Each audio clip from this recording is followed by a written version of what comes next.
Well, Donald Trump has pulled off the important win in, of course, New Hampshire after Iowa. But his sole remaining challenger, Nikki Haley, has said she's not going down without a fight. And we just heard her there again.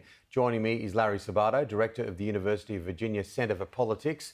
A very good morning to you, our time. Donald Trump wins New Hampshire, but is it all good news for him? Well, it's good news in terms of the nomination. He is very, very, very probably going to be the nominee, and I might drop the three verys. I think there's really nothing that Nikki Haley can do at this point. But in our system, candidates don't drop out until the donors tell them to drop out. It's really that simple. As long as money is coming in, you continue your candidacy. When the money stops, you get out. And at this point, her donors actually want her, for the most part, to continue.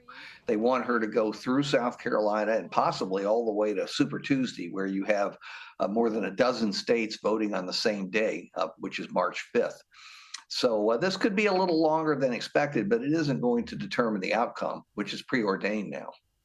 It is, unless some courtroom somewhere in the United States, and there's a number of them, intervenes.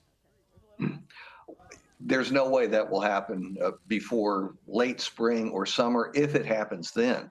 It's true that Trump has 91 felony counts lodged against him in 4 different jurisdictions. But it's also true that in every case, the trials are being stretched out, partly intentionally by Trump and his lawyers. They want to get past the November election. They may be able to do it, at least in 3 of the 4 cases.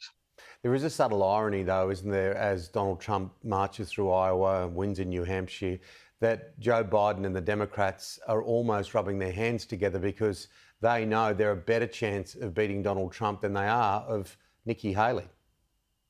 Oh, there's no question about that. They won't say that on the record, but they'll certainly tell you that behind the scenes. And look, most of the polling numbers, public and private, show that Haley would dispatch Biden reasonably easily, not by massive numbers, but we don't have landslides anymore in America. They're very, very close contests because we're so partisan and polarized. But Haley would do better against Biden than Trump would. But that's not to say that Trump can't beat him. And most of the good polling results, in my view, show it's essentially an even contest. And if anything, if anybody has a nose ahead right now, it's Donald Trump.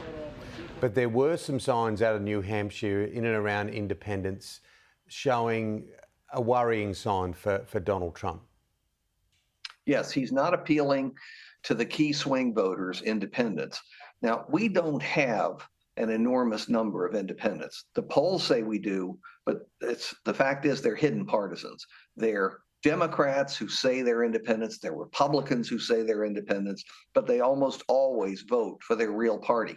We're down to about 4, 5, 6% of the American electorate that is actually independent and can swing back and forth in elections. And whoever wins a majority of those independents will almost certainly win the election. Many people looking on wondering, in this country anyway, that I discuss this issue with, how did we get to the point that these two are our two best, regardless of what you think, regardless of whether you're a Democrat or a Republican? Well, a lot of Americans are asking that question, and it's not a popular matchup. About 70% of Americans prefer another matchup. They would prefer that these two weren't running. But it is what it is. Our system is what it is. Anybody could have run. Anybody could have tried. But the bases of the party, the most liberal Democrats, the most conservative Republicans, they're the ones who nominate the candidates. They're the ones who show up. If the moderates had shown up, they could have nominated 2 different candidates, but they didn't. What do you think middle America thinks? Because we have compulsory voting here. You don't. Well, personally, I'm in favor of compulsory voting, but I'm in a small minority. And so people under our system are free to exercise their franchise or not. They will all complain after the election is over, or even before the election is held. But essentially, it's up to the individual. And if individuals feel strongly enough, they'll turn up for their candidate, their party's candidate, or vote for one of the 2 candidates. But if they're disillusioned, then they won't, and it's possible that we'll have a lower than expected turnout in November, though I think it's too early to conclude that. There's plenty of challenges for the sitting government, isn't there, when you think domestically, internationally, what's happening on the US border, is the money running out for Ukraine, the delicate diplomacy with Israel? Yes, these are critical issues. And we've reached the point where parties will calculate whether an issue being resolved or a plan being introduced and passed will help them or hurt their opponents. And that becomes more important than whether it's good for the country or good for our international relations. That certainly applies to Ukraine. It applies to some degree now to the Middle East. And there are lots of other issues that fall into that category, including the border, immigration. So we don't solve problems. We just set up problems for the general election.